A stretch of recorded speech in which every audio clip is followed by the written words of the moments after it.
Welcome to Basic Brewing Video. I'm James Spencer. I'm Steve Wilkes. Happy St. Paddy's Day! Notice I emphasize the duh and paddy. Paddy. Because if you want to get people yelling at you on the internet, say Patty's Day. I say St. Patrick's Day. Well, you're safe. Good for right. you.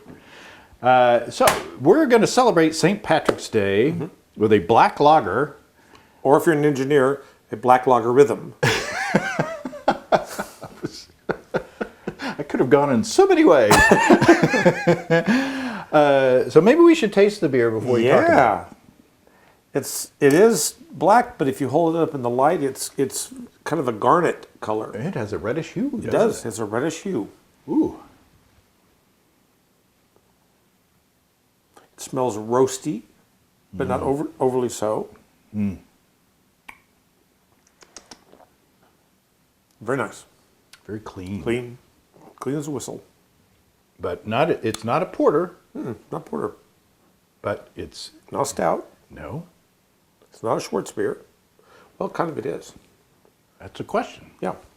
So, Steve and I were talking at his shop, and our friends at Imperial Organic Yeast sent us a couple of packets of Que Bueno, which is a lager yeast, the L9 Que Bueno. So, disclaimer that we got free yeast for this for this show.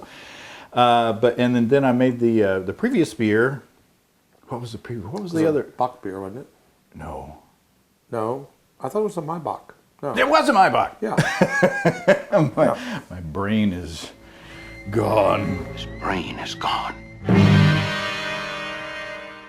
But yeah, I made the Maibach with the first one, and I said I would like to make a black lager that is not just really super in your face with the roastiness, but is nice and kind of chocolatey and smooth.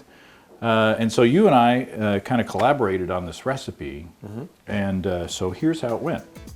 Into my brew-in-a-bag system from High Gravity, our friends High Gravity, I put 8 gallons or 30 liters of water at 154 degrees Fahrenheit or 68 C. And I put in 10 pounds or 4.5 kilograms of Pilsner malt, 7 ounces or 199 grams of midnight wheat, 4 ounces or 113 grams of melanoidin, and 2 ounces or 56 grams of brown malt. And that's the most complex malt build that I've had in a long time. And I mashed a little high at 154 degrees Fahrenheit or 68 C for 70 minutes. And I collected my wort, and to the beginning of the 60-minute boil I added 1 ounce or 28 grams of Hallertauer Traditional at 6.1% alpha acid. I did a no-chill on this one as well, and the next day I pitched L09 Que Bueno, and then I put that down into my basement where it's a bit cool and lagered it down there for a few days, and brought it upstairs when it was, for a diacetyl rest. Started out at 1055, ended at 1010 for an ABV of 6%. Now, with the Maibach, I fermented it and the airlock smelled nice and clean. With this one, whoo! The sulfur smells coming, and lager yeast will do this. So if you're doing a lager and your airlock smells like rotten eggs, do not panic. And as Shrek says, better out than in. And lager yeasts will get stinky, and this one in this beer was really stinky, and so I just let nature take its course. And then when fermentation was slowing down, I brought it upstairs where it was a little warmer and let it finish out. I pitched February 8th, and then I kegged, it looks like on the February 21st. So that's 2 weeks total fermentation time. So I don't taste any of that sulfur stuff in there at all. The yeast did its job. It cleaned up. I gave it the opportunity, being a little warmer, to clean up those fermentation artifacts. And I think what we've got here is just a nice, chocolatey. It is a little more roasty than I expected it to be, but it's not a porter. It's not a stout. It is a very clean finishing, Yeah. dark beer. Yeah, it really is. It doesn't go to that, well, it just doesn't go to the level of a stout or a porter in terms of the roastiness or the burnt character, you might say. Excuse me. And it doesn't have the sweet notes of a sweet stout or the, all the subgenres of stouts and porters. And it finishes really clean. And that midnight wheat, just clearly the dark color is coming from that. And the little bit of roastiness, it's just very mild. The chocolatiness is very mild. Now, this is the first time I've used midnight wheat. What? Say I'm walking into your store and I see the bin of midnight wheat. Steve, what is midnight wheat? Well, it stars John Voight. It's his flagship role. No, sorry, that's wrong. I'm walking here.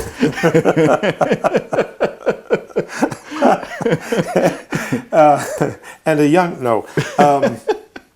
it's dehusked and debittered wheat.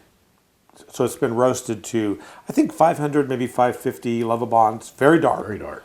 Boy, don't wear light colored clothing because it's like charcoal. I mean, it's, or, if you reach your hand in your fireplace and,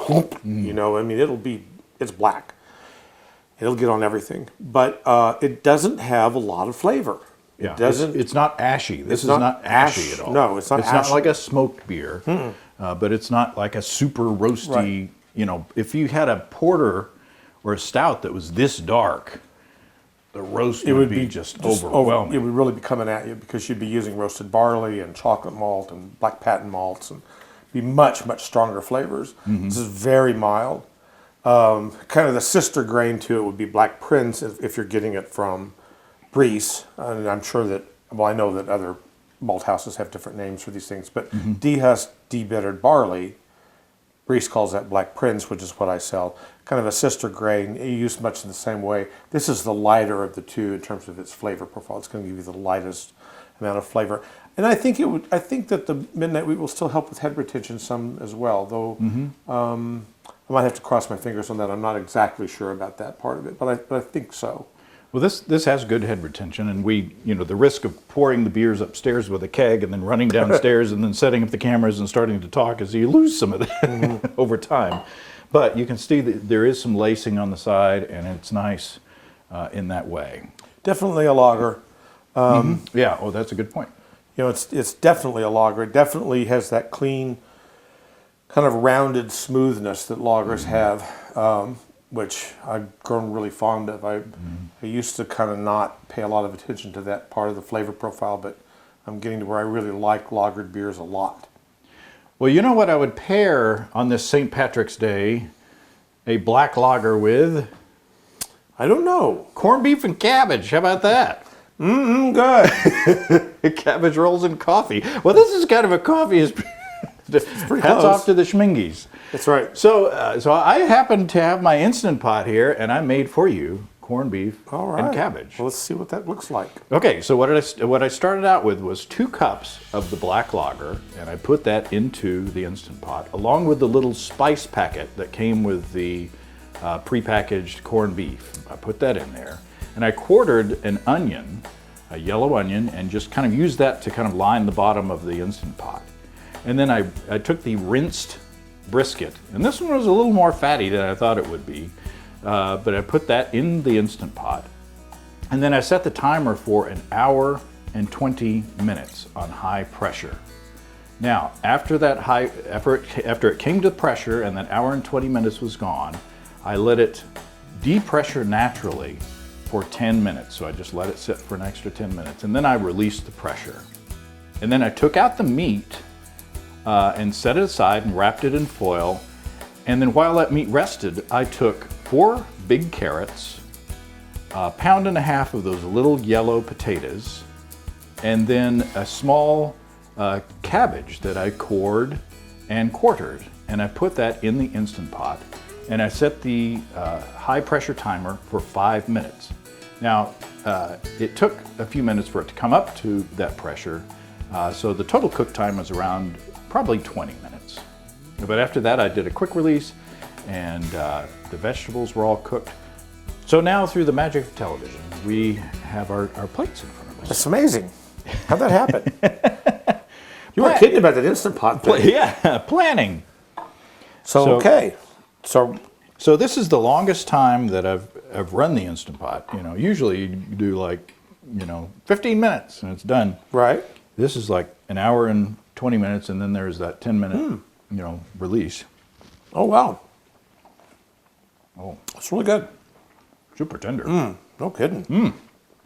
Just for an hour, huh? Wow. About an hour and a half. About an hour. Hour and a half. So how long does it usually take to? I don't know. I don't really know.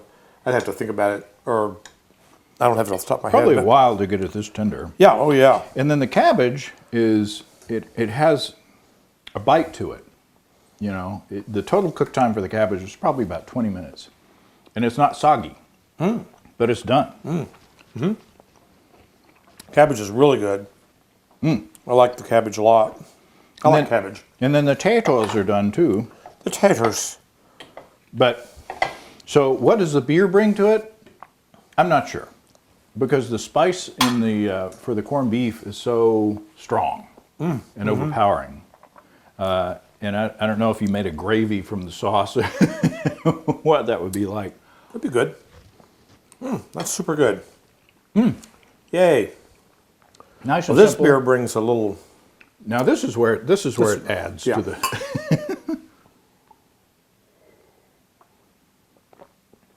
Oh yeah, That's good. it cleans the palate. Oh, that's really nice. That's very good together.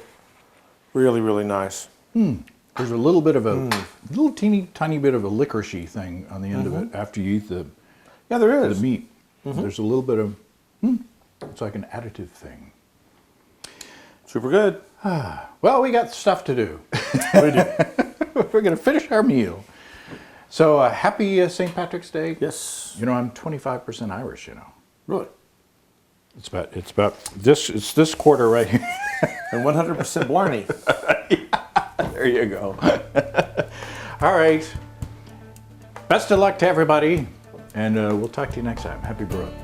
Peace. Cheers. Peace out. Peace out. Come and visit us online.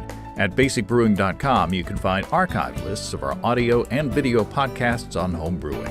You can also find our DVDs and our brewer's logbook, where you can track and log up to 50 batches of beer. If you're in Fayetteville, Arkansas, stop by Steve's Brew Shop or find him online at stevesbrewshop.com. What's that in Gaelic? I don't know. You said you're 25% Irish. I 25% don't know.